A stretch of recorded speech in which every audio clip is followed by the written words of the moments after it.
Hello, hi, my name is Sid. I'm from Sid's Wood Shack. This is behind me. It's where I do my wood crafting, woodworking, whatever else I like to fiddle around with. If you're a young person between the ages of, let's say 10, maybe 16, and you have never started a woodcraft project, I'm going to show you how to do it. It's very easy. I'll show you how to set up a wood shop as a young person, maybe some projects that you can do that are very inexpensive, and what basic tools you'll need to get the ball rolling. So come on into my workshop and let's explore a little bit. Okay?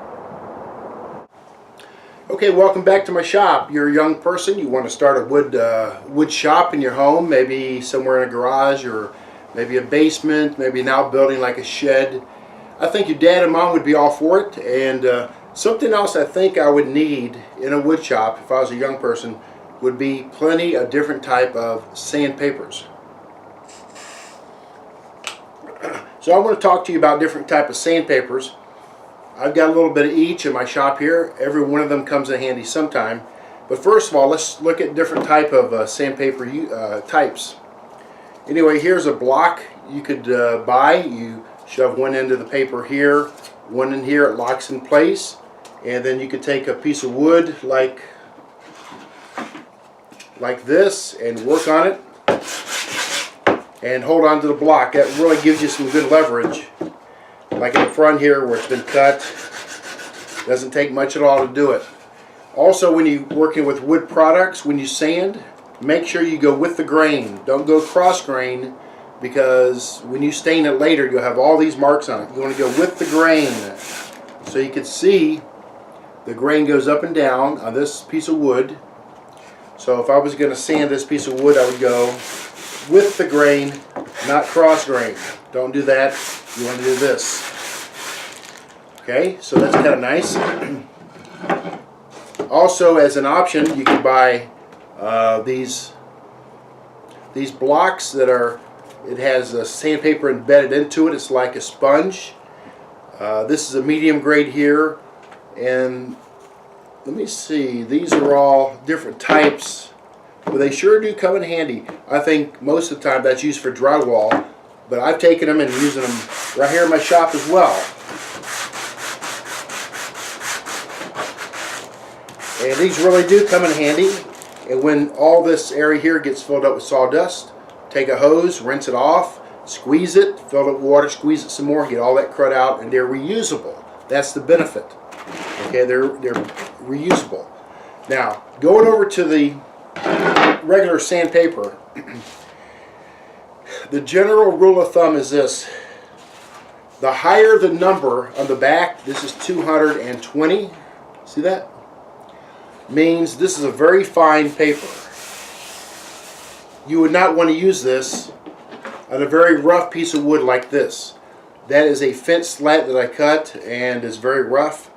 I could use something like this. This is very rough, but I would not want to use a 220 grade sandpaper, because this is not enough grit to work this out, some of this problems. So here in front of me I have a 220 grade, I have a 150 grade. That's a little bit more coarse, but not a whole lot. They do make a 100 grade.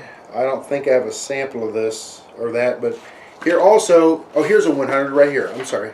Here's a 100 grade. Let me show you the back.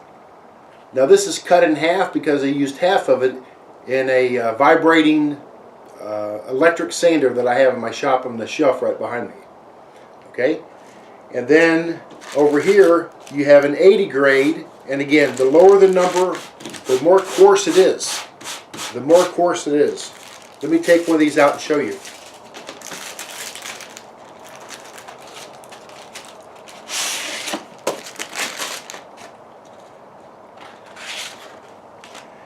Yeah, see the P80 in the back?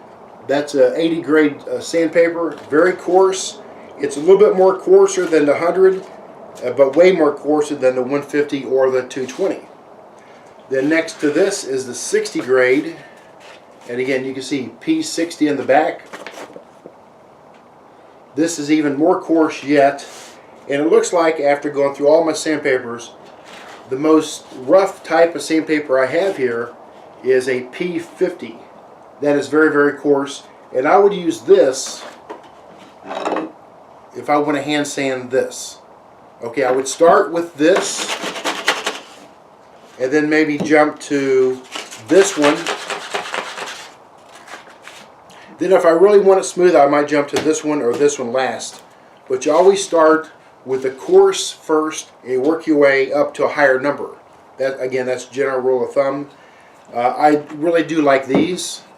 They keeps your hand away from the project so you don't get splinters. You can do the edges. You can do surface. And then if you really get some extra money, go get an electric sander. I have a vibrating sander that takes a piece of sandpaper about this big. And then I have some belts over here because I've got a small belt sander.